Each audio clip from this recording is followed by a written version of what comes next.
He's always a troublemaker. That's me. Call me in your order. First order of business is to accept the minutes from April 25th, 2023. Do I have a motion? Motion by Tim, do I have a second? Any additions or corrections?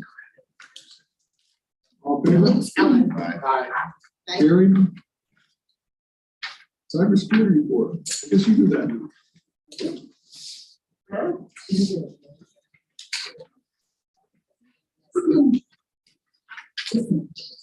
Okay. So everybody should have a copy of all the reports. The cybersecurity report, I have changed up a little bit this month. So just to kind of give you an overview of what you're looking at. I don't think your copies are colored, but they are online. So it might be a little harder to see, but the top section where I put organization overview, this is a snippet of the month. I would like to go through a month instead of kind of halfway through the month to halfway through the month. I think it's more accurate to do the previous month. So this is the month of April. And this is our managed detection and response service and how that breaks down.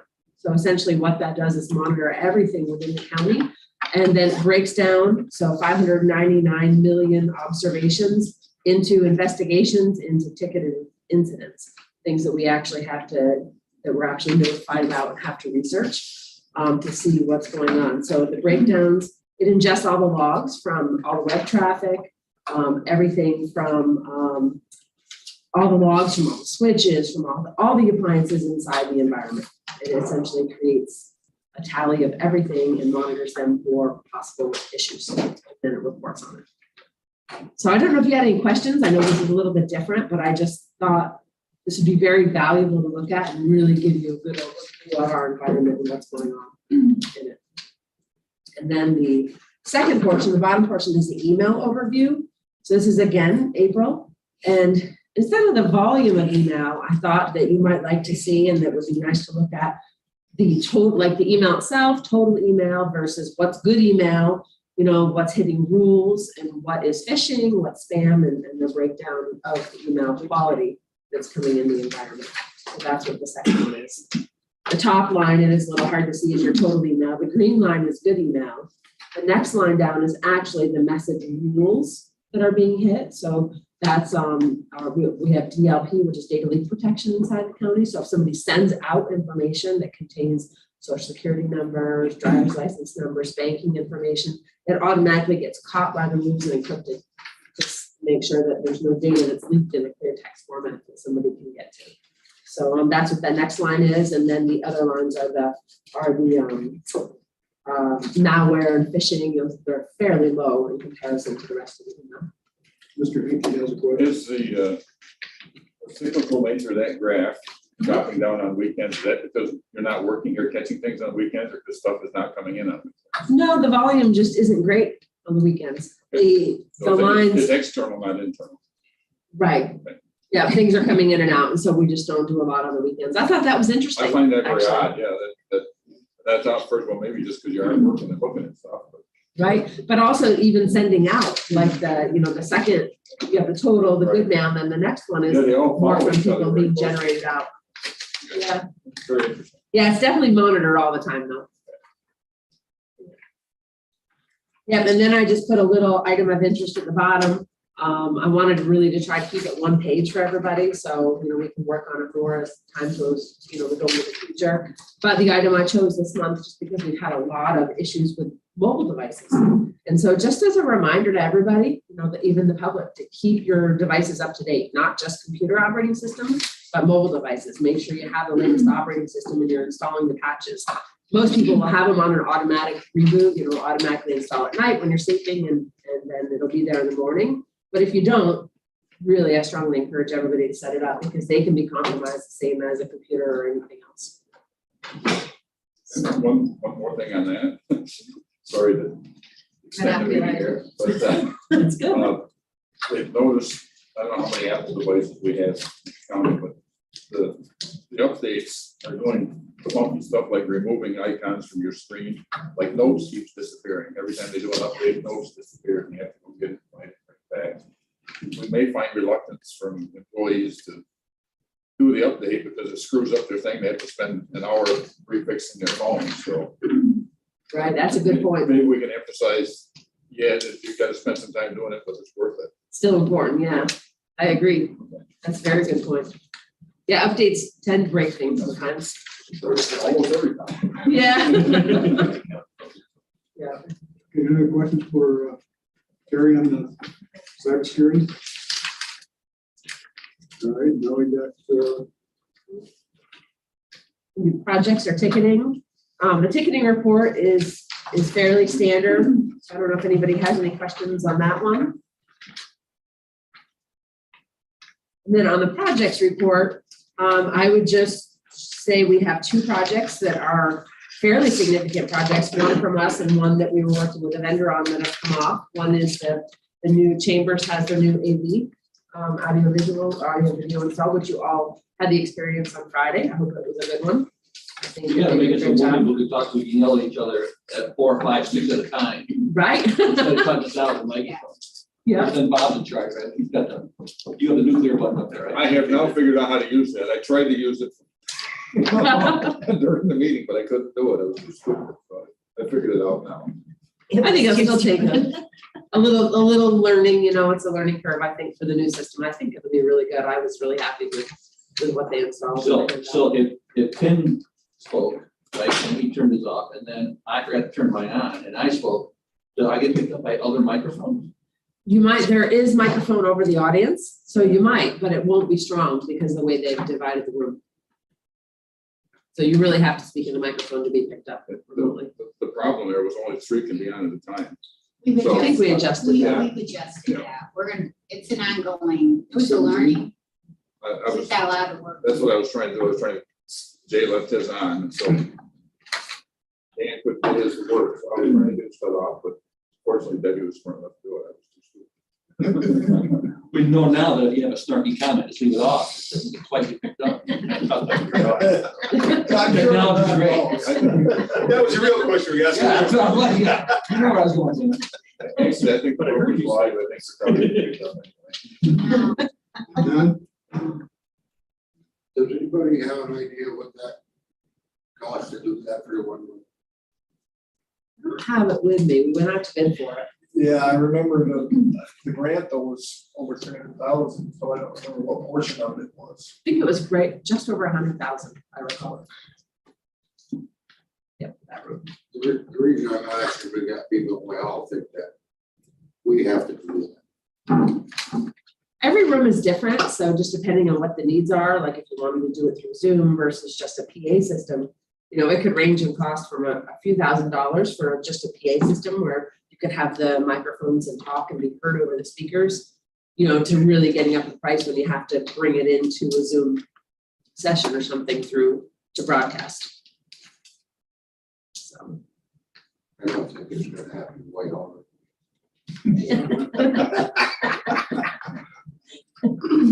Spare monitors you can take.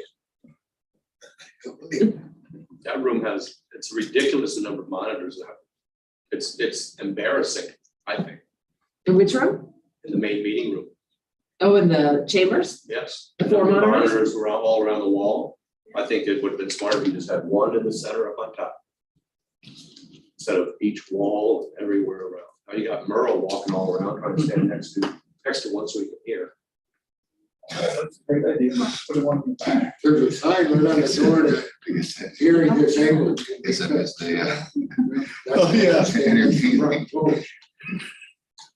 All right, anything else? The camera project's the other one I wanted to point out. We have installed the last of the cameras. So the cameras are 100% installed, including all the stairwells and everything. So from a safety perspective, I think we're in really good shape. That was a huge project and I know it required a lot from a lot of people to work together. So it was really good. Happy about that. Questions for Terry? 19? On the mobile devices that county employees have, county provided Yep. phones. Are they allowed TikTok on it, social media? Because I know your laptops in the offices, you can't do social media. Right. But what about your mobile devices? The mobile devices don't allow that currently. We're managing all the Apple devices. We're still working on getting the Android devices online. So I don't think there's a policy Because think about One way or the the other. feds and all the different states where they don't allow their Yeah. phone to have TikTok specifically and other social media. I'm wondering, what do we do here? Yeah, I'd like to speak to that too. Is there a way that we can, restrict if people log on to use the public Wi-Fi or the Wi-Fi that's provided? Can we restrict specific websites? Like, in my workplace, individuals are not allowed to go onto Facebook or social media sites that are questionable. And it's blocked. I mean, you can turn your Wi-Fi off and then just browse it through the cellular data, but, Yeah. is that something we should look at here, So from the county perspective, on the county networks, we do already restrict that. Okay. So we already restrict social media. There are some groups that have to have access to those things, sheriff investigators, DA, things like that. So they have to, but by default, we restrict it unless there's a specific reason for it. So on the Wi-Fi, the guest Wi-Fi, we don't really restrict hardly anything other than like adult sites. But that's the only thing that's restricted on the public Wi-Fi because it's intended to be public. Okay. Could we do more restrictions? Sure. But the point was to have it be a guest Wi-Fi that anybody could get on. So, This came up before I asked the question. I think Washco BOS and the public network doesn't go into any of the networks. everything is segmented. Actually, all of the networks within even different departments are segmented at this point inside the county network. Yeah, they go out through different internet connections. So we've got Spectrum, we have PrimeLink, which is now First Light, and then we have Hudson Valley that provide internet to us, and we drive all of the guest Wi-Fi, supervisors, and things that are not county devices out through like Hudson Valley, for example, out through different Wi-Fi, so it doesn't, or broadband, so it doesn't take up the So county internet. bottom line, they can't get into any files. No access there. So if I'm on Washco BOS right now, Mhm. I'm restricted. No, because BOS is a guest network. It's a public Oh, it network. is? It's, yeah, this, Oh, I it's, thought I had a password or a number. You a PIN do. number. Yeah. right. So we put the reason we set the board of supervisors up like that Yeah. was so that you didn't have to accept the terms all the time when you came in, but it essentially functions as the guest network, has the same parameters as the guest network. We accept the terms during the employment Right. proceeding, yeah. By So Google it's Pass. just redundant for us to continue and accept the terms every time we come on property. Right. We have another one for DSS for the Right. same thing for people that work down there. So it's a policy that says that they can't go on social media, or is there something in the phone that prevents you? So for the county network, there's physical restrictions in place where they can't get out there. For the phone, it depends what phone they have. There's no policy that I'm aware of right now, but we are in the process, just in the very beginning stages of getting policies written for the county. So that's something we could certainly consider and take a look at. But we have mobile device management application that manages currently all of the Apple devices in our environment, but not all the Android devices yet. What's it, 50-50? Don't have a good feel for that. I'd have to take a look. DSS has lots of Apple devices, pretty much mostly all Apple devices, but a lot of the other county is a mix. Anything else? All right, we're adjourned.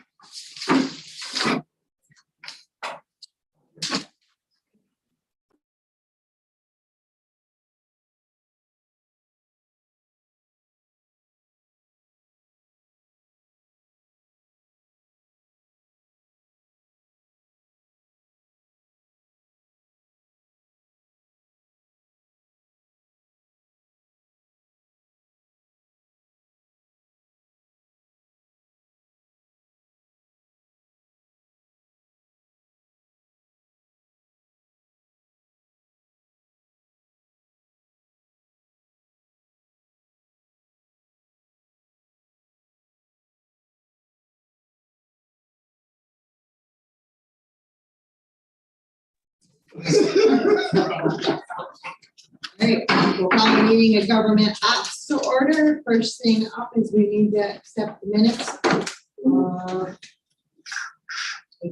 April 25th, moved by Dave, seconded by John and Tim. Any further discussion? All in favor, say aye. Aye. Opposed? Carried. Okay, first thing up is Matt in the form of Melissa today. I think that's a good thing. We'll take that as a compliment. Yes. Yes, so Matt, we have the bid for the rooftop units and the chiller. Those results actually come in on June 6th. So Matt would like to bring that directly to finance for that to be awarded. So we're gonna bypass this because of the schedule, but if we could go to finance anyway. I'll move it to finance. Moved by Matt, seconded by Dave and Tim. Any other discussion? All in favor, say aye. Opposed? Carried. Now we're on real pressure. You guys are up next. They said this was gonna be a quick meeting. I'm feeling pressure whatsoever. Have a seat, Jack. Can we vote? Yeah. Move this to July. Real good. Paper They ballot. have all. Yeah, the comparison. Yeah. Yes. You know, things get. Okay, so for today, we're bringing in the purchase of the voting on the Board of Elections machines again. I know that this is a different format that everybody's looking at today, but these are still the same numbers that we've seen in the past. It's just in a different format. And Melissa? Yeah, I just wanted to add one thing. The reason that you're seeing it come back to this committee is because it had been approved, right? We're gonna look into awarding it to Hart at the last meeting. But in looking at it further, when the treasurer was working on the resolution, we realized that Hart was not on a New York State contract. So in order to follow our procurement policy, we needed to show 3 quotes if the intent is still to purchase the machines for Hart, which is what we're doing, and this is why you're seeing this again, in case you're wondering why it's so repetitive. Okay, so they had a meeting to review it yesterday, and Jeff was at the meeting. We're gonna let Jeff do all the talking today. So Yep, so after we saw the demonstration with Hart, everybody got to see the demonstration. And our office feels that moving forward, Hart's our best interest, and we want to continue on and go with the Hart voting system. And with that being said, the reasons, of course, first off, in January, they were certified system with New York State Board of Elections.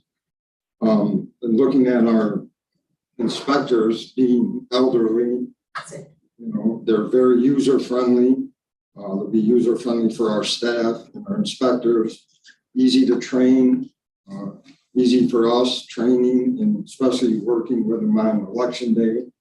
That's a big plus. They're 100% manufactured in the US, which that's the only voting system that's 100% manufactured. That's a big plus. The ballot building program itself, when you build the election program and have to build the ballot, it's very user-friendly, a lot less steps. If you have to change something, you don't have to roll back the whole election. It doesn't take a lot less time to build your ballot, so that's a lot easier and user-friendly. Go with the on-demand printing system. As Terry knows, it's a standalone system. It's not connected to, it's network disconnected. It's not connected to the network, which is a big plus. So means there's no technical complications that can arise, which means less man hours and problems out in the field. So that's a big plus. And equipment is going to be a lot easier to transport and take up less space. So those are the big pluses, and that's why we feel this is a very good system, and it's a route we want to go. Terry, would you like to add anything? I would say that I concur. I think that the Hart system, from a simplicity standpoint, from being network disconnected, from everything, it's just a better system, in my opinion, from everything, from a technology standpoint. From of course. What do you need from us? Need a motion or? Yes, so right now we have the 3 bids. We have the. I'm gonna go there with quotes, other bids. I want. Well, they are bids that have been put down as quotes. We didn't put a bid out. These are bids that were already put out. One's a cooperative, which is Hart.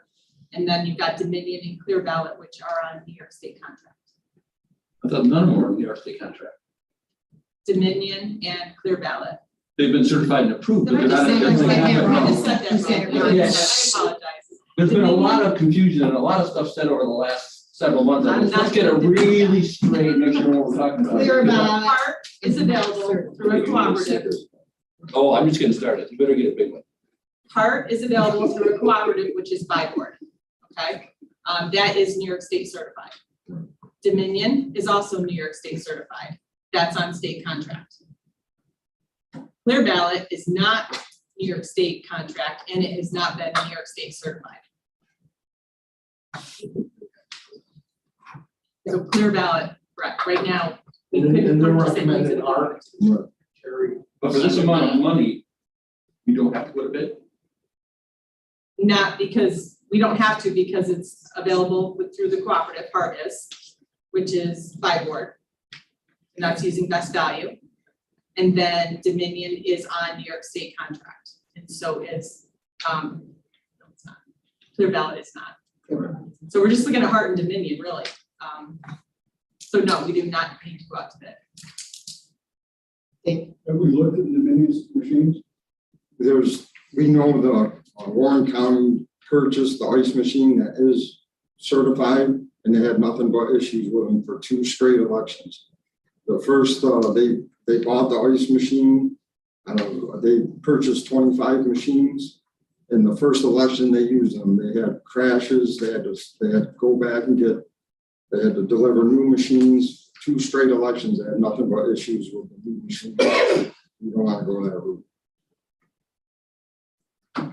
And isn't there a significant problem because they're tied to the network, whereas the There's many voting machines or not, but we have to go, if they want to do the on-demand printing, we have to go back to the old setup, which would require all the routers and the technology and the network connections.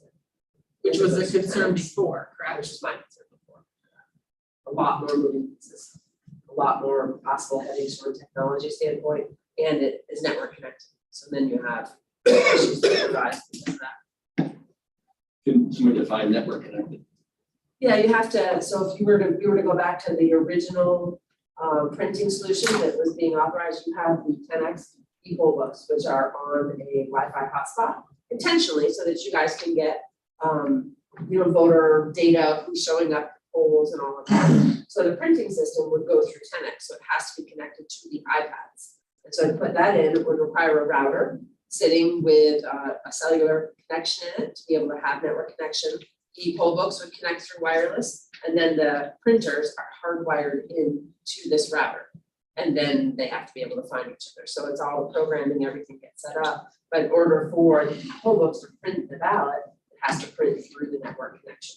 So anytime you introduce a network connection, in my opinion, in an election environment, there's, although you secure it, you can get it secure, it's still there, it still exists. And anything that exists can be compromised. I think the most secure way of doing it is just to have something that's not connected to the network altogether. So then you eliminate all of that complication. With a Hart system, it's literally a suitcase, they open it up, they plug in the printer, it's done. And then the 10X still is there, it still produces the ballot, if you will, because you're registering the person, but then you scan it with a barcode scanner from the printer setup, and that's how it prints the ballot. So it's completely disconnected. There's no way for a hacker or anybody to compromise that type of system. Dana? There's a $65,000 difference between Hart and Dominion. Carrie, what you were saying with the Hart briefcase, does that mean that you don't need all the router stuff, which the other 2 have? Correct. Yeah, don't need any of that. Because you don't need a router, it's just talking within itself. Yeah, it's an enclosed system. All right, So you so have as far that as right hacking goes, the Hart. Much better. Yep. What's the warranty on these? With your what? Warranty? On hardwood? 5 years, the first 5 years. Is there a standard warranty on top of it? You can't purchase that later if you'd like to. Brian? So I just want to understand with Terry, so before we talk about internet connections at the polling site, are you saying we don't need those at all with the Hart system? So the Heart will not connect to the internet at all at the polling site. The 10X poll books still do, but they're self-contained inside the iPads, and then they're managed by 10X. Sam? If not, this has been delayed. What about the delivery schedule? We anticipate receiving those. 3 weeks. Once we put our order in, we can have the equipment within 3 weeks. And the training starts when? Once we get everything in place, we'll start doing our training. How, any idea what kind of training that is? I mean, it's going to be a month before the election. Yeah, July, we'll be able to have that for November, will be set.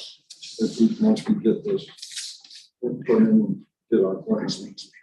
Jim?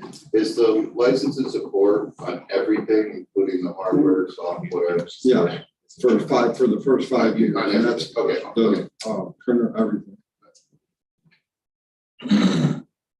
John? We have some grant money for this? We don't, cannot sure yet on that, we're still working. It looks like up to $50,000. That's for the whole state, they don't know how much. So, I see you guys, but I'm trying to hit everybody at least once. It's amazing to me that, you know, when you're looking at the sheet and the amount of elections that happen throughout the country, that there's only 2 vendors available. It's almost like a monopoly Well, in this state, there's only 2 vendors. In this state, in the state. yeah, each state is different. It is. It is different. This thing is. Huh? State is. The state has 4 vendors. No, right, but not certified, right. They're not all They're not certified, certified. they're all certified. So if they're not certified, then they're not vendors. Not doing business with them, do you can. Okay. Anna? So under Hart Central Ballot Scanner, 10 grand. Does this replace the high-speed scanner that we spend a lot of money on? Yeah. How can they do that for 10 grand when the other one? Oh, no, 10. 50,000? How can they do it for 10 No, grand? 10 grand is the same. Central ballot scanner, 10,000. It's not. Yeah, yeah. How is that different from the machine? Well, the other,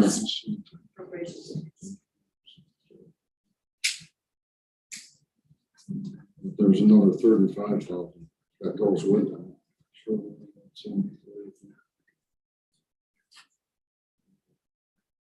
That's in there, so that's a software too.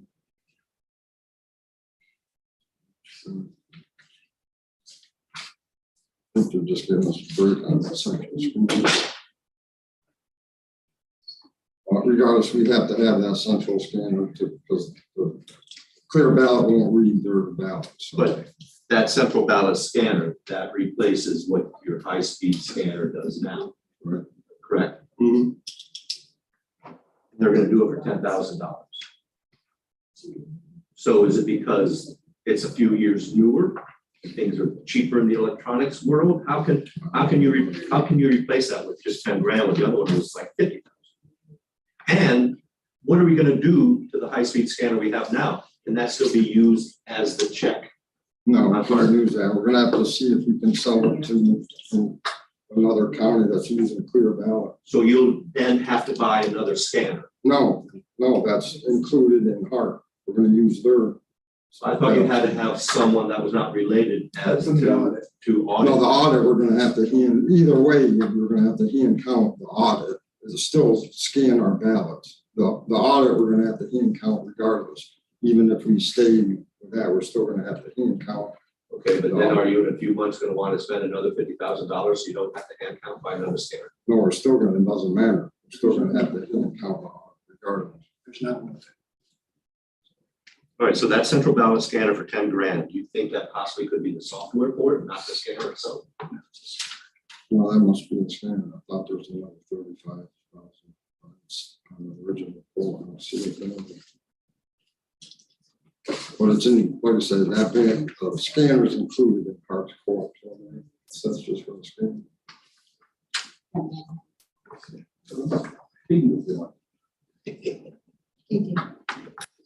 Well, if this is such a simple system, easy to use, easy to set up, why is training over 2.5 times What clear ballot is and almost what? Because there's gonna be three systems, there's a lot more equipment with this, you have the on-demand system, they gotta train us on that, you have a voting system, gotta be trained on that, and then you have the handicapped accessible system. So you got three separate systems, and then for the ballot, you have ballot building, that's another system. Then you have your election night reporting, there's three other workstations besides the three units that go out on election day. So there's a lot more equipment and a lot more training. That's where that training falls. This is talking about the 18 versus the 170. Yeah, 18 yeah, versus training. 44,000. 4485. That's what you were right. You wouldn't have to have all that training on the videos. They would train you on all those devices. No, Dominion doesn't have all those devices. Clear, or Hart has all that It's gonna be equipment. more simple system. Yeah, but there's more equipment, there's more pieces involved. You have, like I said, you have three things during three stations that we deal with in the office, and you have three systems that are out in the field. Whereas the Dominion Clear Ballot, Dominion only has the one ballot building and the one machine out in the field. That's two pieces compared to six pieces. That's where the training. More points.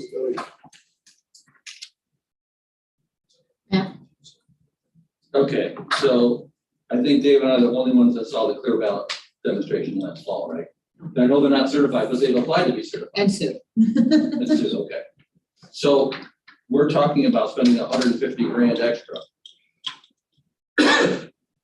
in lieu of waiting for them to get certified. Right? So if they get certified in August, we've already spent 150 grand if we go with Park. 150 grand. But they don't have the on-demand system. So these aren't comparing apples and apples? These are three different systems. Well, if we went with we'd have to go with on-demand with the connection. With the routers. Yeah, I understand that. That can be secure. Well, with tenants, so Did we use those routers in the last election? no, and I don't recommend doing them at all. I would not comfortably support that solution, which is the tenant solution. That was where, I think when we first started talking about that, I had some reservations. Is it worth 150 grand? I think that 150 grand, if you really think that you save that, I think you would eat that up in personnel time and frustration very quickly. And Certainly before. why is there such a huge discount Before on the Park? Where's the 262 versus Dominion 4,000? What's the discount for? Pulling the trigger right away, or that's kind of a funny number. It's like dealing with a car dealer. Oh, we can get a discount today, so that's my sales manager. Probably just trying to be competitive. They're trying to get the business. That's all. It's like any other. Because they're really $1 million. Okay, guys. Melissa. Yeah, I would say that's it, their cost is more, so therefore they're able to give us a bigger discount. Back to what Supervisor O'Brien mentioned, now the Dominion has the enhanced voting, which you'll see on that, right? Which is the $29,160. In talking to elections yesterday, the enhanced voting takes longer to calculate the actual results because they have to manually upload the results in order to report it. So they're actually, it's a longer process, and of course, because you're manually doing it, there's room for error there as well. Yes, and that's Hart has that, so we wouldn't have to purchase, that's another cost. Right, the reporting is. The reporting, that's in Hart's program, we wouldn't have to purchase it. We would if we don't get Hart. I'm gonna make a motion, to go with Hart, based on Terry and your recommendation. I have a second? Can I second? I can second, right? You do the chairman, you can do anything you want. I second that. Now for discussion, I see John, you want to say something? No, I'm just listening. That's an awful lot of money. Sam? Of that, when there's such a difference. Sam? That answered the question I was gonna ask about the discount aspect of it, what that was about.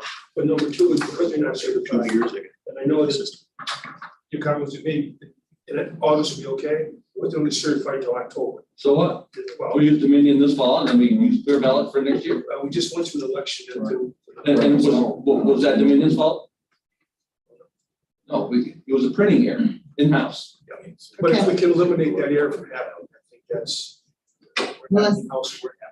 Melissa? So as far as being New York State certified, just because they become certified, it doesn't mean that they're gonna be available on state contract. It could be months. So it doesn't mean that you're all of a sudden going to be able to get them on state contract. But ours not a state contract. Correct. They're on, Brian? They're trying to be on state contract. My biggest concern is, I think when all those are in state contract, none of those numbers are gonna be the same. I don't know where they're gonna be, but I don't think any of them are gonna be what they are in state contract. I was told by CART directly Friday that they expect that price to be significantly higher because they won't be giving you that discount once it's on state contract. We've seen it with printers, so I'm assuming he's probably being honest. Dana? Jeff and Tom, do you guys have any idea about the durability of time of these things? In 2 years, are we gonna be hearing another presentation that we need all new machines because things have changed, just like the high-speed scanner? You and I will be hearing it too. Are you? Machines since The 2008. warranty is 5 years. Will we have these for 5 years? In 2 years, you're gonna have a whole different system. Is I don't think any machine can be guaranteed, and since it has to go through the state, the almighty state God is the one that said these are the only ones you can pick, because they're the only ones that they're checking. And we've had And any these Dominion machine can since be- 2008, we've been using. If there's a good chance that it might be changed by somebody else, why would you spend the most money on what you're getting? Because at Terry's one point, she is our IT specialist, she's in charge of everything, and she says, we'll eat up Are that. you on the board of elections? I don't think No, you can answer, I'm I don't think talking you to can answer Terry. that question. I think Tom and Jeff. And are the I only just ones that said, can answer that. these machines we've had since 2008. So we've had them more than just a few years. No, you were talking about the 150,000 difference, and my point was the 150,000 difference by our information technology specialist, CIO, says that we will more than eat that 150,000 before we even get to an election. That's an opinion, and I But have that's an our opinion. specialist We that all we have hired. opinions. But I have a problem. She's given I have a problem educated, spending money. she's giving you an educated opinion, that's what her expertise is, that's what your expertise is. That's my point, it's like, we gotta rely on someone else's experience and expertise. And that's, they've been looking this over for a long time. I don't know, no brainer. Bob, did you have your hand up? or- No, I think that, you just said, I said, we've got, our IT expert over there that says, I'm really uncomfortable with these, and I'm really comfortable with this one, I tend to go along with what Terry. That's the recommendation I would take, what Terry's recommendation.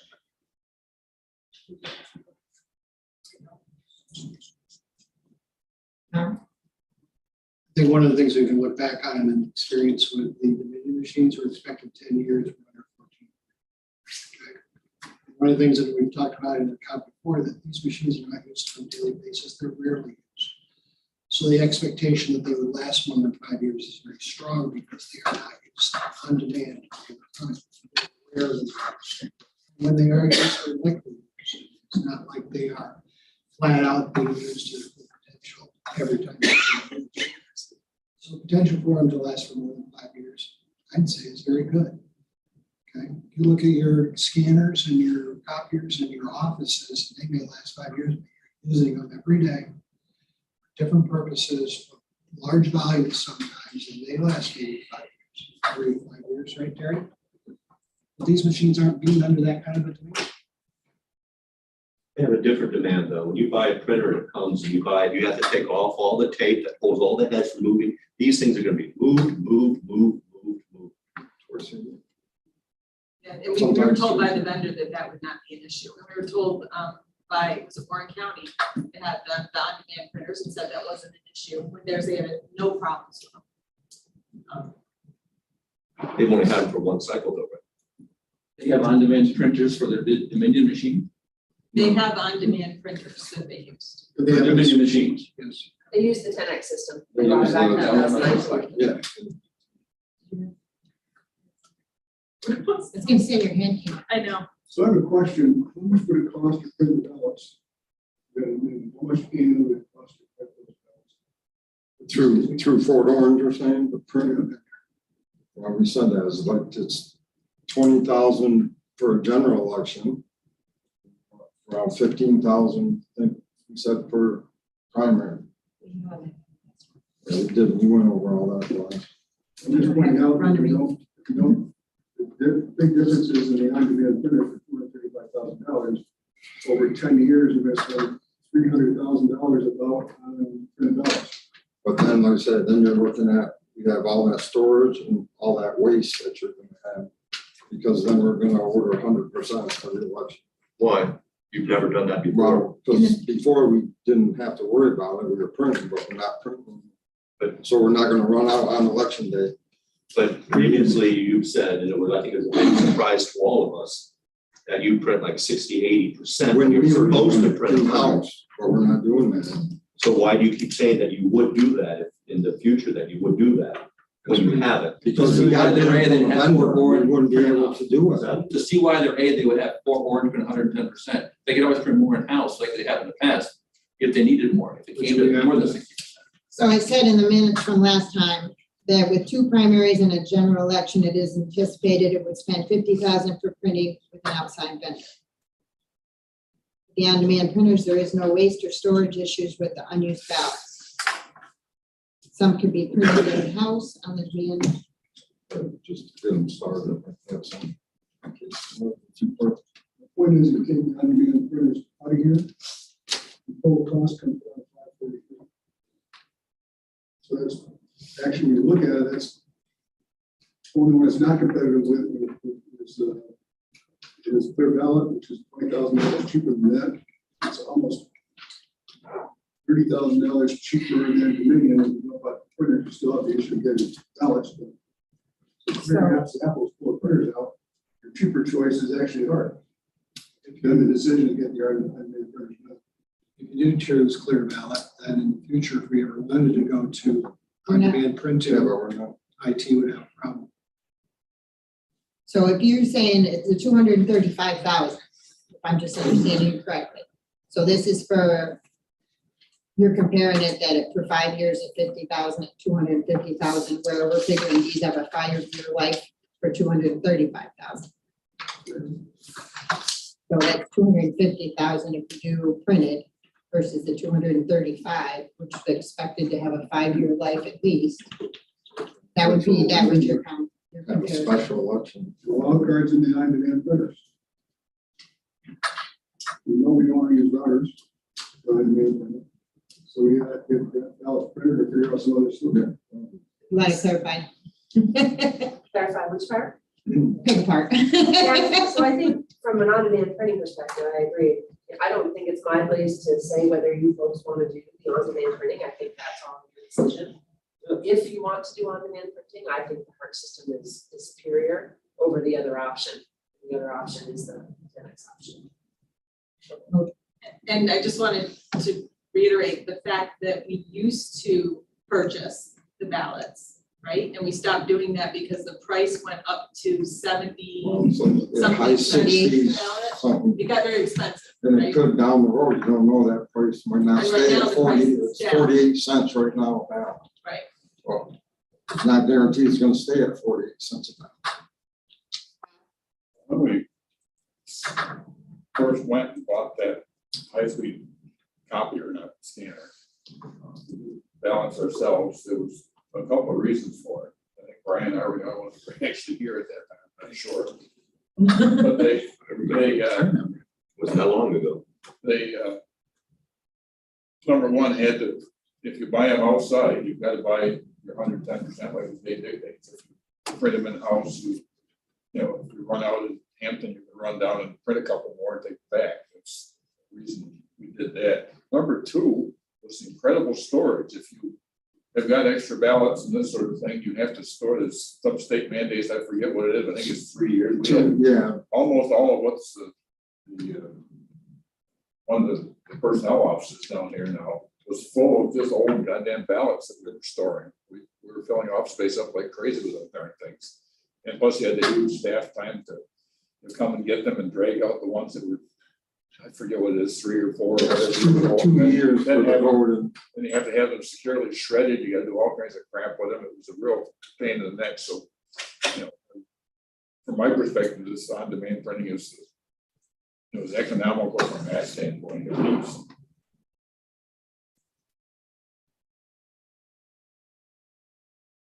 Any other discussion? Any more questions, John? Have you got, go for it. Where does this go from here? We need a resolution. I think we'll- Finance, because you gotta figure out where the money's going. It goes to finance next.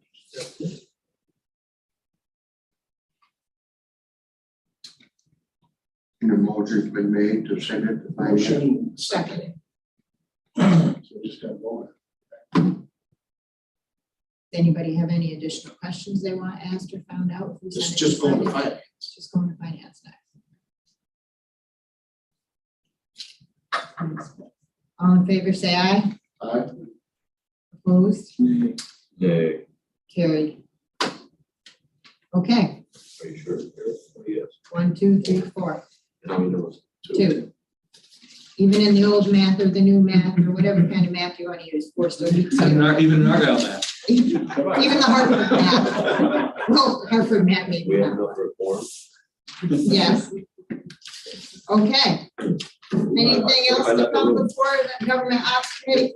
Seriously, it was gonna be 31 minutes. Mr. Chairman, I just want. I have other. Yeah. I don't think we need a lot of discussion on this, but I just wanted to mention this for your education. Warren, I had talked for probably an hour or so back, or to a couple of other chairmen of the board this morning. Warren County is going to go and do their emergency declaration this morning.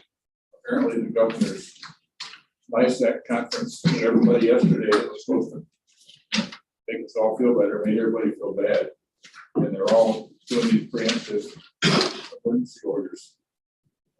Personally, I'm not a fan of doing that. I think that declaring a state of emergency is when there's an emergency. You know, there's a derailment, Fort Edward pouring on anhydrous ammonia, or there's a COVID thing or something like that.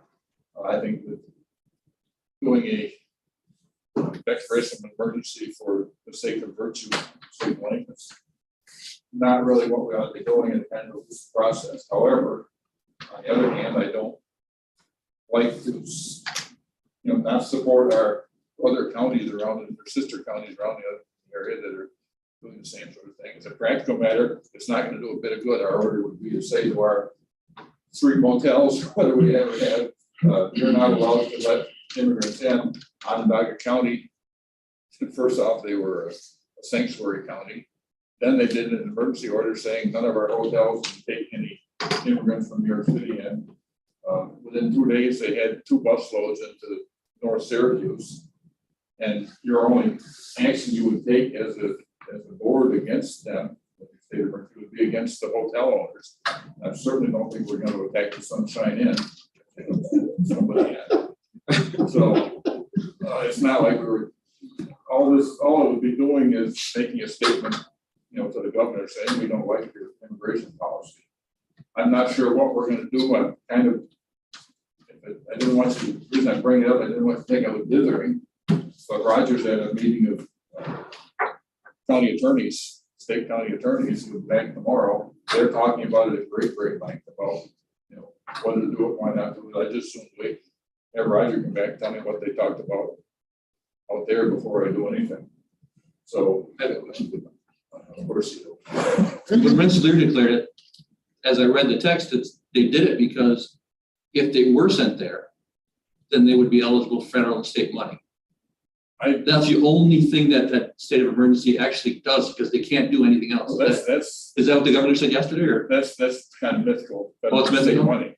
It's, when New York City sends a group to Onondaga County, they have to pay for the hotel, they have to pay for the food, they have to pay for all kinds of stuff. The problem comes in after 4 months. 4 months, they're no longer the property, the responsibility of the people that sent them to you. Now, the governor said, "Oh, of course, we'll keep right on supporting it." But I'm not a hugely trusting person. But I don't think the emergency order helps you a bit. I don't think it solves that one way or the other. I'm very sure there's not going to be federal money coming for people that filed a state of emergency. There might be federal money coming for people that didn't. said we were welcoming. I'm certainly not welcoming. I'm whatever the opposite of that is. I think it's a really bad idea. I don't, yeah.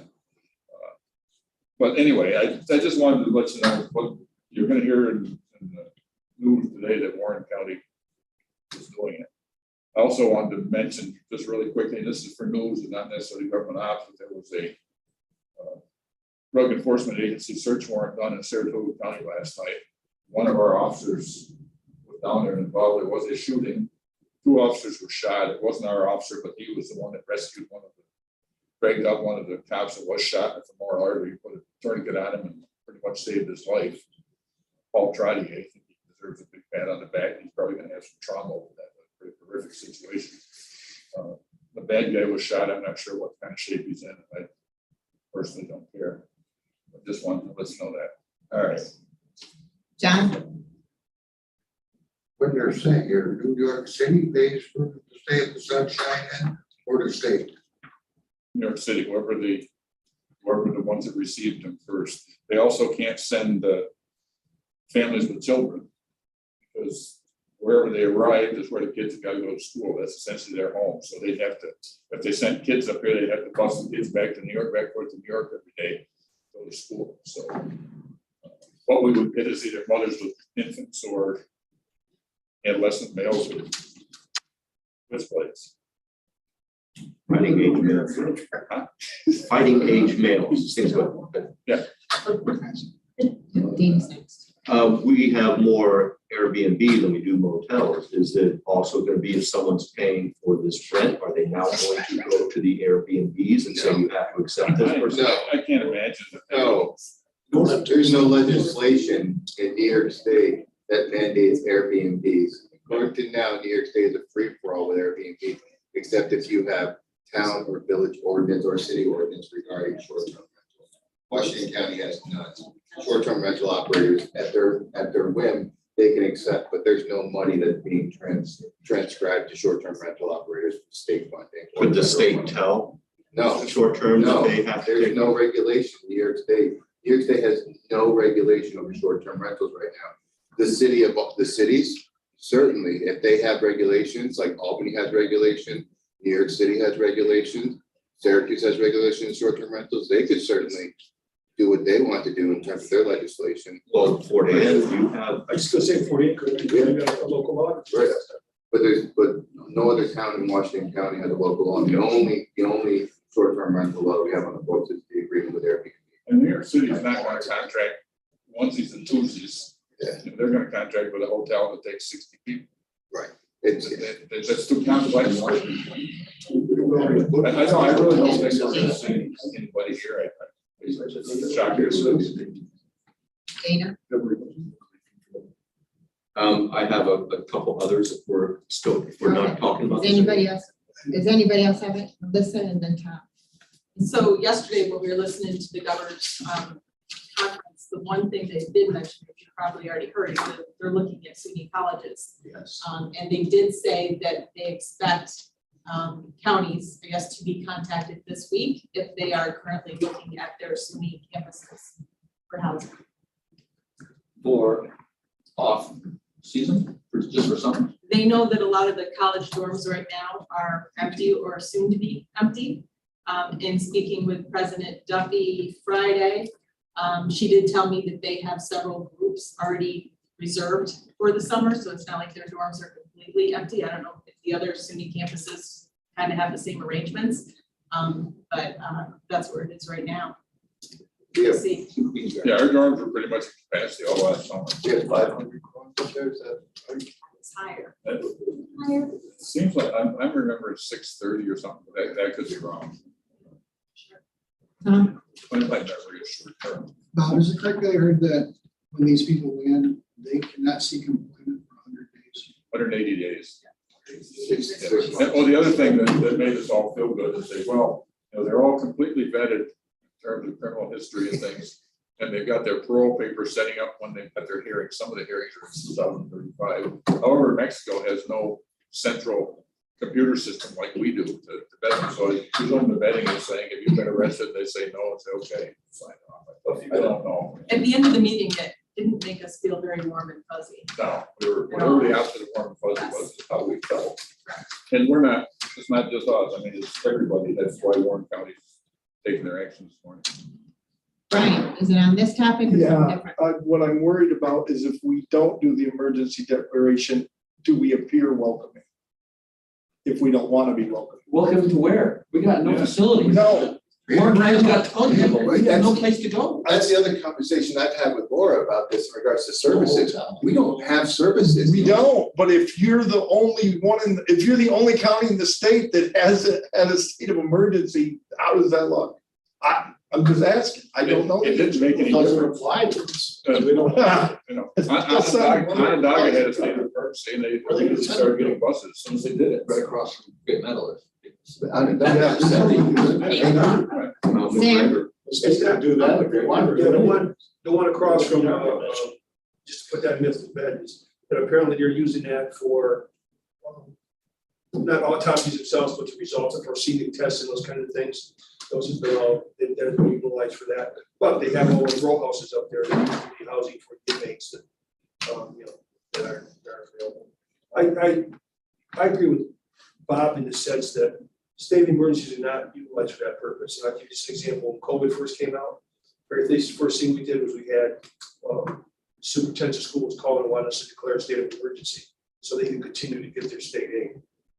And they're not supposed to be utilized for political purposes. And once we go down that road, it's it's kind of radical. Once you go down any of it, you don't know your way around it.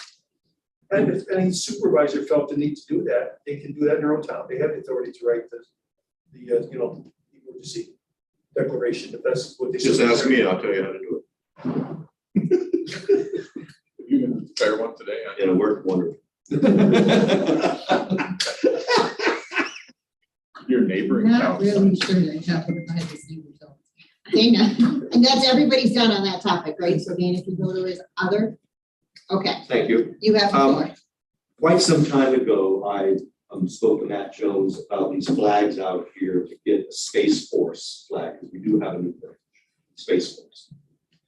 He said he was going to look into it. I gave him a couple of links, but there is no, and I just wondered if anything happened to that. I'll tell you what, those flags are purchased by my wife when she was supervisor. The first year she was supervisor, that was a county wedding. Really? So for a Space Force one, yeah, I will gladly donate. Because I know the argument will then be that it's a branch of the Air Force, but the Marines, we have a Marine Corps flag, and the Marine Corps is a branch of the Navy. Correct. So I think it would be on par with Space Force. I will And donate. I'll contribute to that as well. So the flag shouldn't be like a beacon in the air. It's like, that's it, we'll make it in space. If there's no room, maybe that's what the flag is. We'll Put it up on the top. Seal it. Okay, we're losing control again. Next, other. I believe in free speech more than anybody here, but something has to be done at the Board of Supervisors meeting where the public can't meander around in the well up in front and become a distraction. I don't know if we need to go to a movie theater and get those velvet ropes or something, but that needs to be, that cannot happen I spoke to again. the two guys that set up the whole system, and I asked them, because right behind me it says, audio assisted seat. I said, could we put Merle there? They said they can get him a set of headphones so he can hear great. And then he could sit there if he'll wear the headphones. That's not a problem, and they can do that. But if he won't wear them, then the sergeant at arms will have to take But care of things. it's a great distraction, and I don't think when people come up to the front, they're invited to speak, not just wander around and then harangue our representatives as they show up. I just think nothing needs to be done. Chairman. Yes. You want to say emergency? All that's correct. And I think that Merle, while I don't like the optics of tossing out somebody who is obviously disabled, even out the door by I wouldn't have the sergeant at arms door, because he's fragile. We'd have to. He's got bar fight scars. I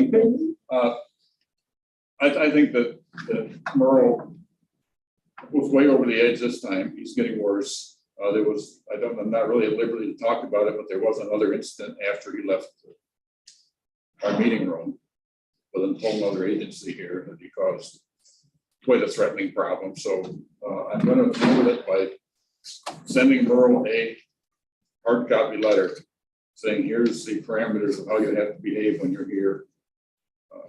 If he chooses to show up again and doesn't follow them, we'll have him thrown out. The optics of having a person that's got, well, A, hearing problem, and B, probably a cognition problem developing fairly rapidly. The optics of having the police drag him out in cuffs is not something I like. And I don't like, if we're gonna have a public comment period, I don't like saying, yeah, everybody else can speak, but you can come once a year or something. That's been suggested too. I just don't like the optics of that. Whether it's my constituency or somebody else's, but I can't have him wandering around ambushing state senators on their way out. Standing, so we have to move everybody to get a picture taken because every time the press is trying to take a picture, there's Merle moving in the background. We can't have that stuff. If they move people with minor cognition problems, we won't even have a quorum, Dennis. We don't want to go too far. I'm the troublemaker. Are we talking about our older members? Is that what we're talking about? No, it's the immature. I think we're all over that. Discrimination, Bob. Okay, anything else? Any others from government ops? Yep. Okay, Today's grievance day in most towns, so don't be surprised if you have people, your town offices between 4 and 8 in most towns. Some towns are splitting it and doing it after the evening session. So I just wanted to remind everybody. anything else to come before government ops? Adjourned. Good job. You did a good job. We're gonna have to get Dave. Dave's gonna have to have a badge. Where the hell is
Muted? Yes. All right. We'll call this May 23rd, 2023 Ag and Planning and Tourism Committee Development meeting to order. First order of business, 7 minutes, moved by Dave, second by Jay. Any further dialogue notes? All in favor, signify by saying aye. Wait.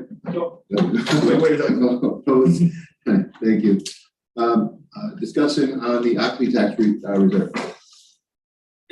So this came up at the last meeting that we have considerable funding banked, which was deliberate because we wanted to ensure that moving forward, as I Love New York funds continually get reduced on an annual basis, that should that trend continue or even the funding should be eliminated, that we would have a reserve to spend on tourism. So right now, as of the end of 2022, there is $309,000 in the reserve account from occupancy tax. Now, that includes both the collections from regular occupancy tax, which is our bed and breakfast and the couple of inns that we have, and the taxes from the short-term rental through Airbnb.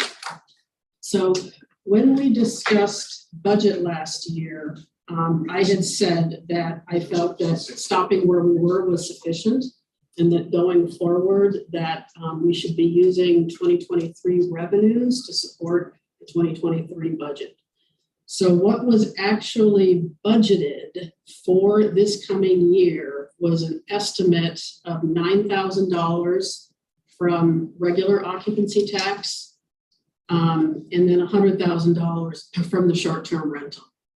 So the intention was to use that $109,000 to fund the 2023 budget. And I think Al, correct me if I'm wrong, we just wanted to clarify that and ensure that we were going to use 2023 funding for the 2023 budget. At what point do we stop remitting funding back to the occupancy tax reserve?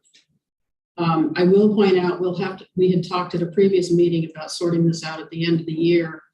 We had budgeted the potential for $48,207 for My Love New York, but it actually only c87,187. So we'll have to add like another 1,000 to that. Pretty good estimate for not knowing where we're going to be. So basically, I think, and again, correct me if I'm wrong, but that is the discussion. Are we satisfied with leaving that 309,000 where it is, with using an estimated 109,000 down to 2023 revenues for the 2023 I Love New York budget? The second piece of the discussion, and I went back to the meeting minutes and could not find this, although I do know that we discussed it. The current formula for recompensating the treasurer's office for handling all of the finances related to this is 15% of occupancy tax.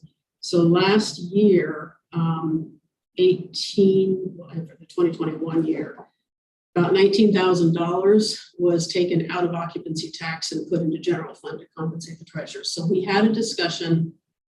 We budgeted $1,500 because it was discussed at the time that instead of being a 15%, because we're getting so much more money from the short-term rental through Airbnb, that it was going to be a flat amount. So we budgeted $1,500, but my memory is that I thought it was $3,000, but I could be wrong. So 2 points of discussion: where do we want to leave the amount that the treasurer's office takes to handle the finances?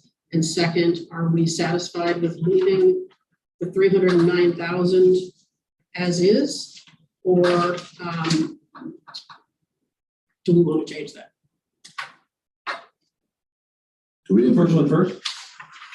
Sure. So stop at 309, leave it in the reserve, then use all the revenue coming in for the budget. Okay. Right? That's our discussion. There's a couple different moving pieces here, but that's part of it. You have a, So we'll start with the admin fee, because I hate to say it out loud, but it may be the easier piece. So the occupancy tax, 15% is set by local law. So that is what it is.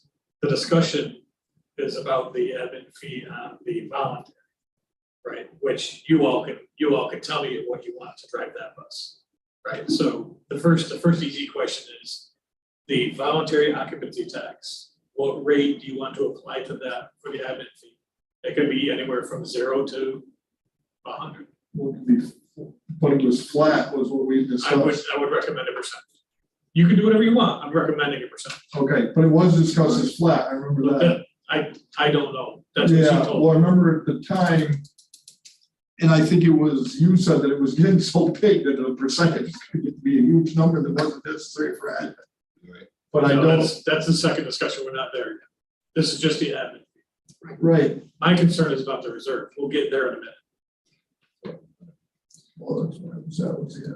So can I just, so Al, correct me if I'm wrong, but that admin fee doesn't actually go into your budget, right? It goes into general fund.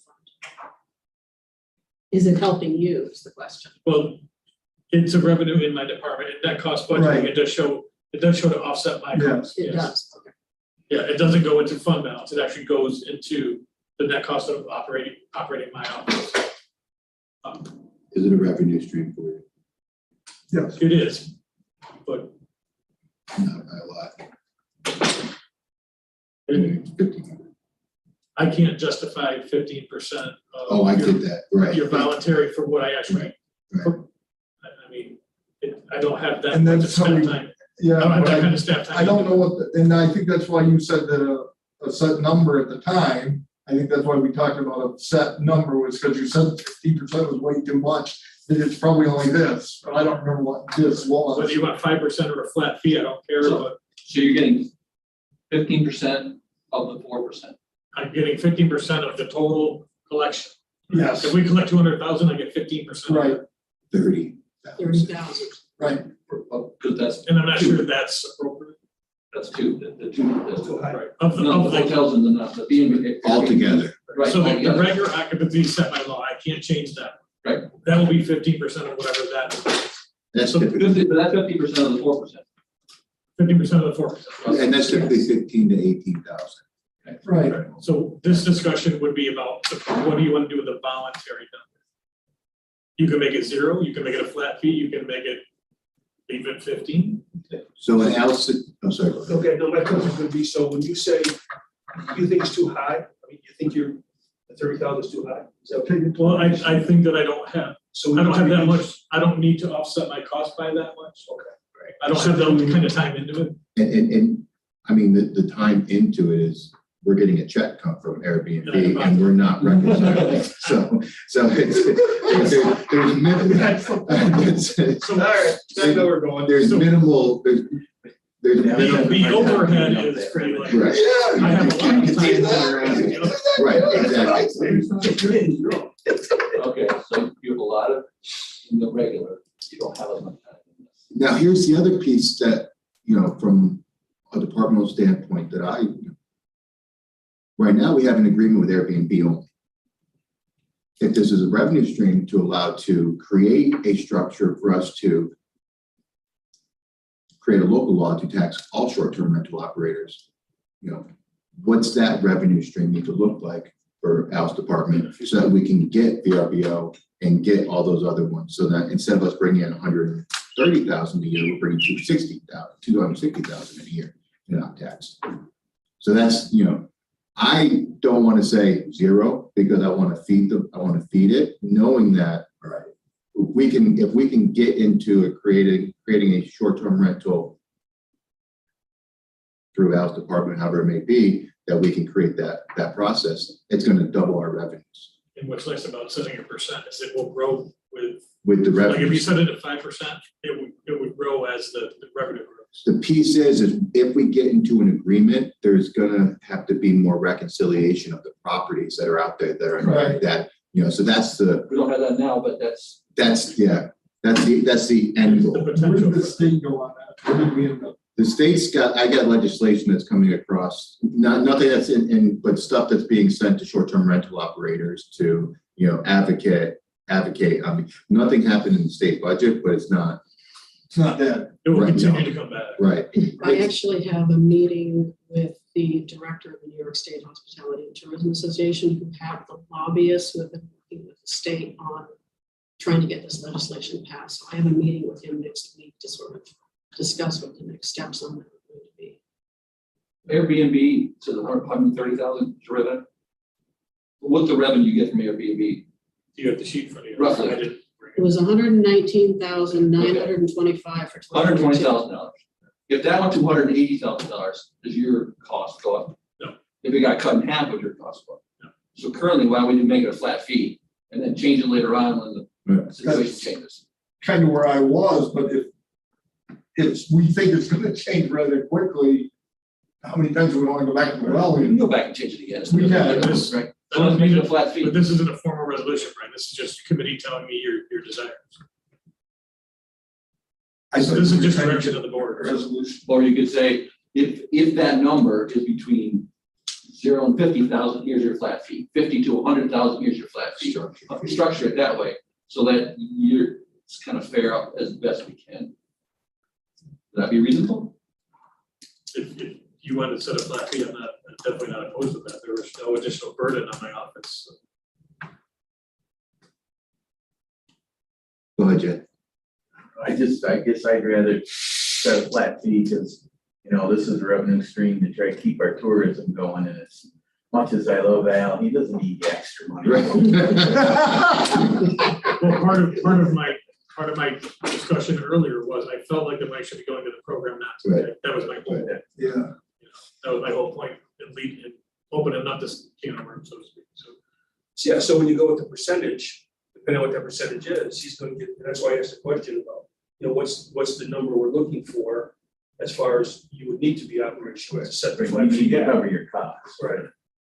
I mean, the number could be zero. Make a motion to set a flat fee of $3,000. Flat fee 3,000. Motion by Dave. Second by Jay. For dialogue, go ahead. Can we make it expire in a year, so we have to revisit this, so we can bring this up and make sure that we're up to date, instead of just leaving it? Well, that's fine, it's in place for a year. That was part of my motion, it's in place for a year. Yeah, okay, we heard that now, so it's amended to be How the IDA meetings go. Just like it now. $3,000 revisited For 2023. Yeah, for 2022. Yeah. That's enough. So So that takes care of the admin side. that's the admin side Well, on support. just the short-term rental plus 15% on the regular offer. Because that's my local law. That is what it is. So in favor? Aye. Opposed? All right. Okay. The more, and again, this could be an easy answer too, depending on your questions or where your philosophy is.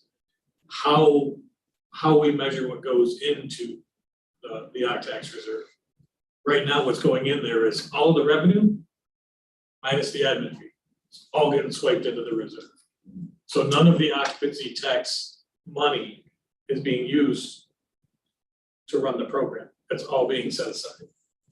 And the whole point of the occupancy tax, as I understood it when the local law was adopted, was this revenue was to get reinvested back into the communities. It was supposed to like reinvest into the tourism of the county. Yep. Like the whole purpose of the local law was to reinvest in the tourism trade. And then hopefully have a return on that investment. Well, the Allen Brown's days. So right now- Planted what we put in the budget. So right now, we're not reinvesting that money back to the program, we're putting it aside. So what I want from the board is how you want that measurement to run.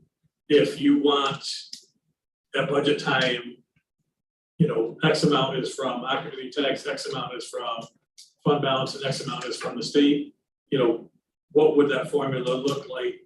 Or are you comfortable socking this money away so that if you have a big investment in tourism, you can tap this bucket? If What's the number right now? 309-ish, right? A little over 300,000. 309. Yeah, so what I struggle with is if you've got say you've got a $200,000 budget and your I Love New York is 50,000 and your local match is 50,000, that's $100,000 in expenses that aren't covered by That's what you, that program. So would you use equity tax maybe to that's, fill that gap? that's what I was gonna say. So if I Love New York, Make it gap funding. use the I Love New York and then match it well, fund balance, That's fund balance, yeah, and then but then the gap funding between up to 200,000. up to Yeah, whatever. I like the 200,000. But And that's exactly the way the 2023 budget was set up. It was anticipated that we were gonna have about 48,000 in Isle of New York funds. We were gonna have about 109,000 out of occupancy tax, and then whatever the balance was would come out of from that. So it was a small amount of money that was gonna come out of. Somehow it didn't get back to me that occupancy tax was to be taxed, or you wouldn't have 309 in. But it's not coming out of the 309. At the end of 2023, we're going to put in an estimated 109,000, will probably be a little bit more than that, but we estimated it low. That money comes in and counted at the end of 2023, and then it gets put into general fund to recompensate for the 2023 budget. Whatever the negative is. We can't do backwards looking like that. It's either gotta be, if you're gonna use 2023 numbers, you've gotta use it for the 24 budget. You can't. Right. You can't. No, I see that point. But That's, right now, though, it was a good way to figure out where the numbers were going, so I kind of like that idea, because it gave us an idea, but you're right. Basically, the 23 numbers will be used for 24. And Is there- if you want this to be a conversation with just me or the budget officer, I can do that. Is this are we looking at a time frame deadline that you want to know this by? Is there? But we're not too far away from 2024's kickoff. No, and so I guess what my question was, we're also with broadband thing coming back or whatever. But because I touch this once a year, Brian, I didn't want it to fall off. Yeah, I don't touch it once a no, year. I like that. I think a lot of our stuff is broadband based, whether it be tourism, whatever. Is there a way that we figure that if we're short funds when we get whatever back? I mean, I hate to say the money's going here or there. What if we need $300,000 to finish the broadband? You're cross pollinating here. I am. a little bit. Yeah, I'm just- I agree with A that little on that. money, a little. I'm just thinking that's a hell of an opportunity instead of just taking money from. Yeah, you've been thinking too much. Even A simple. lot of hypotheticals, a lot of, if this guy runs this way and that way. In theory, whatever you decide today would effectuate your 24 budget, Right. right? Whatever the decision is planning for next year. Spends way too much time in the broadband stuff. I think that really you gotta, like you said, you kind of gotta use 22's numbers for 24 because you're only 2 years behind. By the time 23 comes here, the 24 budget's passed. So I'm with you, just you kind of gotta go back to 22's for 24, 23's for 25's, kind of like we did with the college. Remember, we switched semesters so that you were already done instead of guessing. Right, we have real numbers. We have real numbers. So maybe we have to look at it that way. Yeah, I love New York is down from what it was previously. It's gone down Significant. every year. Yeah. It used to be almost double what it is now. Yeah. So for a maintenance of effort for Laura, So it's the we can state, get Phil, is the state stripping out the 2 years in a row, the state proposed to eliminate the Isle of New York funding altogether. Its lobbyists and industry got it put back in. and she's pretty restricted what she could use those funds for. oh, yeah, there's, yeah, go ahead, Jen. I guess, I always like to have a little bit in the bank there, so I'd leave the 309,000 there. That's Because we don't know what's gonna happen with the state budget, and then we also don't know what's gonna happen with our tourism costs, so that will give us a cushion for a year or two if things change. Yeah, what's there is safe, Jan. There's nothing I can do to touch, that number is the number.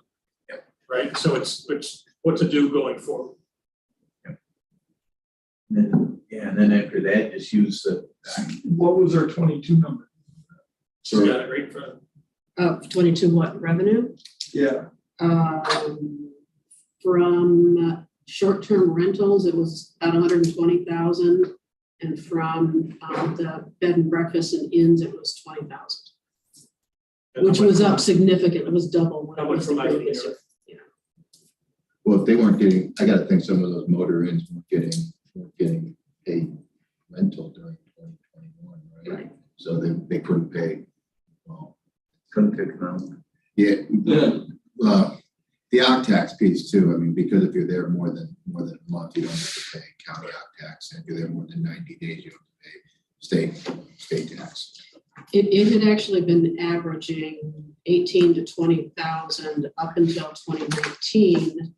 Then in 2020 and 21, it was about 10,000, and in 2022, it went back up to 20. And I have a new one in the town of Putnam now that just came on board because the supervisor brought to my attention he was in existence. So he's got a welcome packet from me and registered now. So there'll be high tax coming from that venue as well. What's your projection for 2023? Is it much different than 2022? I think it's going to be similar, but for budget estimation purposes, we used the 2021 bed and breakfast. We used 9,000 for that, and then we used 100,000 for Airbnb. In all likelihood, we will end up with probably something similar to what it was last year. 140. So Well, except remember, last year we took 18,000 out of that revenue to reimburse Al for admin, so the actual was 122. So basically, you're still gonna have to take whatever else is. So going forward, we'll work off that 140 number. The certain part will go to Al and the certain part will go to tourism. That would be the easiest. And one of the mechanisms could be whatever you collect over your budget, any surplus money goes to the reserve. So if you and Laura need 109 to make your budget balance. And if it's you collect short, 130. the reserve can make it up. Whatever you collect over the budget number, that's the number that gets reserved. That's a pretty easy. But can we go both ways so that if it's short, the budget will fund it too? Yes, the reserve? and you would do that as part of the budget planning. Yeah. But even after you allocate that money, any surplus that you got would still be returned back. So there is a down and dirty clean version you can do that will work just fine. That'd be fine. I like that. Al, how often do we quarterly? Quarterly. Have we got a first quarter payment? And what was the difference? It seemed like it was down a little bit, but I Not don't have very it in front of me. much. Not very It's much, pretty but down a little bit. So flat, okay. It's interesting because we have 70 more properties. So it's interesting to hear. That means people are leaving their rates too low. Well, they added the first, New players in the market, they're leaving their rates too low. but the second, I said it. but the second Live, quarter YouTube. will change anyway because it's when everybody's out. First quarter is your opportunity to, first and fourth quarter, your opportunities to increase your rate, which will allow you to maximize your, because But the occupancy probably goes up in the second and third Oh, quarter. without question, So but that's it, so you're it's gonna consistent, know. but it's consistent. Your growth is in your first and fourth quarters. Because On rate, on rate and up, but you've got 70 more places, you said, so your This is second consistent. and third might be a lot bigger. it's consistent year over year. Yeah. It's year to year, your second and third quarters are consistent. So I always throw them out. Your only growth quarters are first and fourth. And fourth is based on weather. Right. Because if you don't have snow, you don't have people traveling here, right? And then your first quarter is, I guess, end of the fourth, weather again, you need to have snow in those, the end of the fourth and beginning of Is the it first. based on when they book or when they stay? It's when they stay, because the money is not, because they can cancel. Sure. Right, but actually, the So- agreement might be based on when they book. So Yeah.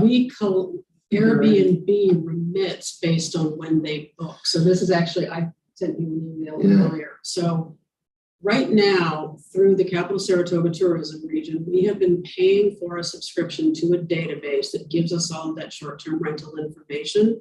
And is kind of how we're keeping track of what's booking, what's selling, and then comparing that to our revenues. The region can no longer afford to pay for that subscription. So I authorized the database provider to invoice the county directly to get us that data through the end of this year. And we'll use the ARPA tourism funding to pay for that at $2,600. And then meanwhile, I want to evaluate other databases to make sure that we're getting the best value and the best data for information. So come the first of the year, when we start our new thing for band, we'll be able to provide you all that information, because we'll have all that information on file. Are you using a platform? Genesis. You are using Record? So, well, in Intercounty, like Warren County mentioned that they did their own. Yeah. And is it worth, are we there, are we enough to go that same route or no? So Warren County, in regards to short-term rental operations, are they bringing in $1 million? Yes, it was over $1 million. It's over $1 million. So total, they bring in $5.5 million in OpTex with the hotels, motels, Yes. bed and breakfast, and the short-term rentals. And we're still talking, we're bringing 120,000. Right, but they're getting all the verbiage, right? Verbo as well. They're getting all That's just the difference in being on the lake in Lake George. I get that. Yeah. But that's what I'm saying. And that, so you probably just answered my question. That's what I'm saying. Is it worthwhile for us to go the same route they went or not? Not yet. Yeah, so we did have this discussion when Warren County was first proposing this. And at the time, estimating that we were probably going to generate, at the time we figured that although we had fewer bookings on Vrbo, the average rental rate was higher. So if we were generating an average of 100,000 in revenue from Airbnb, anticipating that we would get another 100,000 from Vrbo, the difficulty with it is we would have to hire somebody to manage the not only the regulation, the remittance and everything. So at the time, the money was a wash. What has been happening is we're watching this data from the platform. The actual number of bookings on the Vrbo platform has decreased. Like a couple of years ago, it was 30 to 40%, it was actually probably closer to 40%, and 60% Airbnb and about 40% Vrbo. That Vrbo percentage is down to 25%. So that tells me that we would be generating even less revenue, but it is something I have on the agenda to look at for next year. That's why I want to have the conversation. What is the state likely to do? What happens if we attempt to do it on our own? What are the costs? What's the potential revenue, et cetera? So I want to reevaluate it, but the decision at the time was that it was going to cost us more than we were going to generate an additional revenue. As short-term rental as industry continues to grow, especially over in Fort Ann, they have a company that has 7 properties on your I list. think you're up to 9. Nine properties, and these properties are big properties.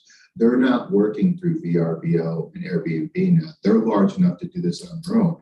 So now as a result, we're missing out on revenue. These are big properties that, now, don't get me wrong, they are using Vrbo and Airbnb for some, but they've gotten to a point now that they're working with the wedding planners from Warren County and Northern Saratoga County, and they are booking independent of those VRBOs and Airbnb operators or platforms. So we could be losing In money. Warren County, they'd be paying, They are paying in Warren County. right? Yeah. So would it behoove us to go to Warren County and say, hey, would you run this program for us? You get your administration collect. That's why I'm saying I want to reevaluate how we look at it. I just don't think we have enough. Because they seem to know what information. they're doing and they seem to have a lot of money involved. So it might not take that many more people to grab what little we have. I think, it behooves us to have a conversation with their tourism, manager to make sure, and maybe their accounting, make sure, how much are they chasing in the rears? Right. I mean, there's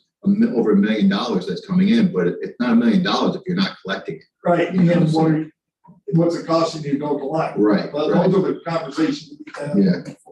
What decisions we need to make right now? I think we made, the decision was how we're gonna spend, Right, so, we did it, right? yeah, 140,000, right?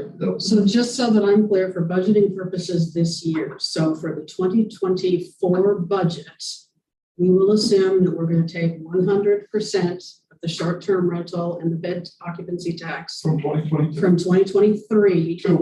Because you'll never know 23 when we do the budget. So you take 22's number, so you're always either Right, so you behind. use the one, those two numbers up there. So that means that we're going to deduct that from the 309,000. That's No. No, Oh, it's just for budgeting For purposes. budget, we're for gonna do budget, that number. yes. Okay.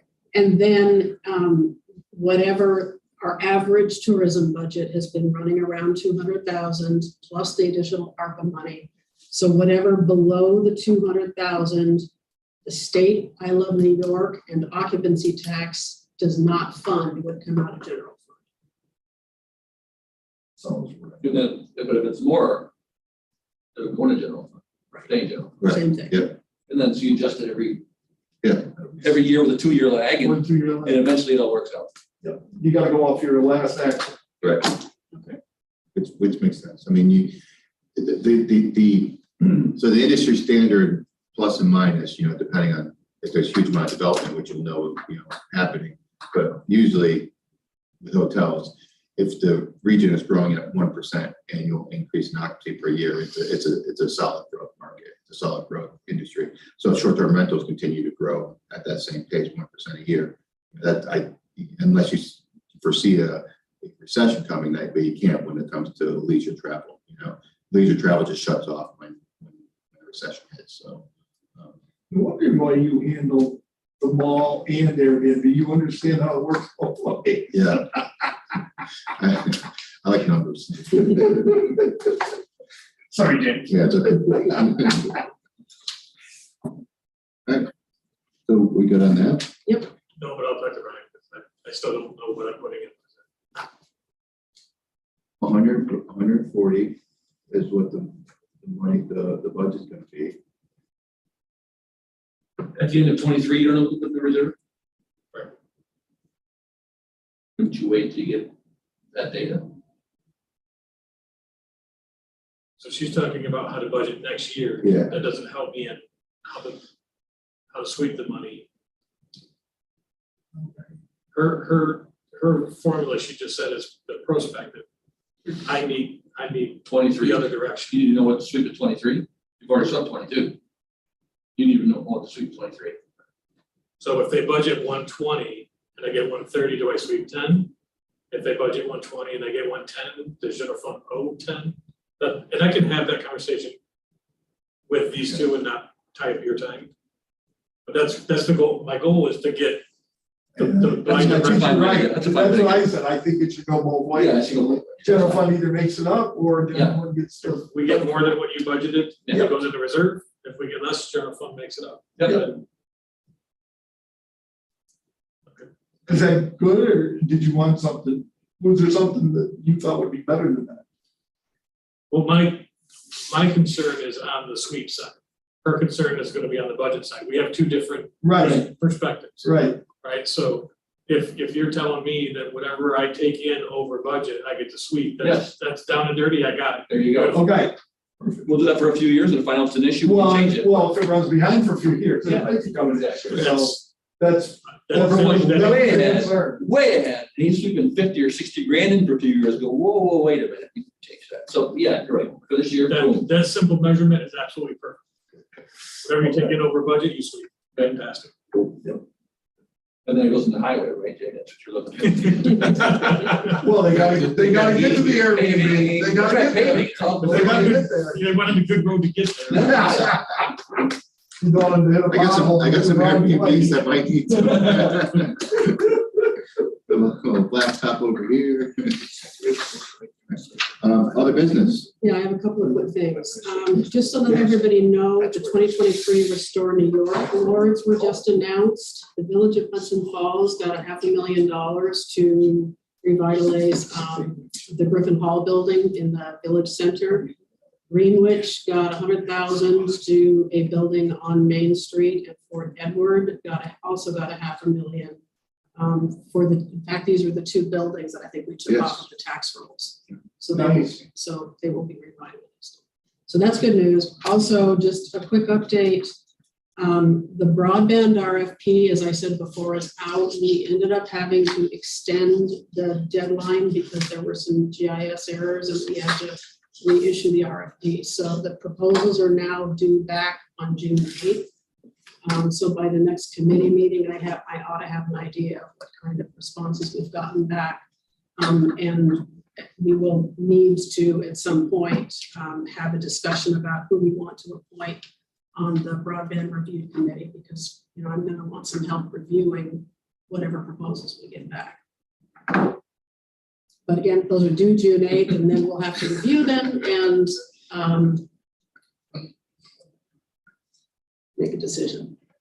If we're really lucky, we will have enough money to fund everything, but I don't know that will be the case until we see what the proposals look like.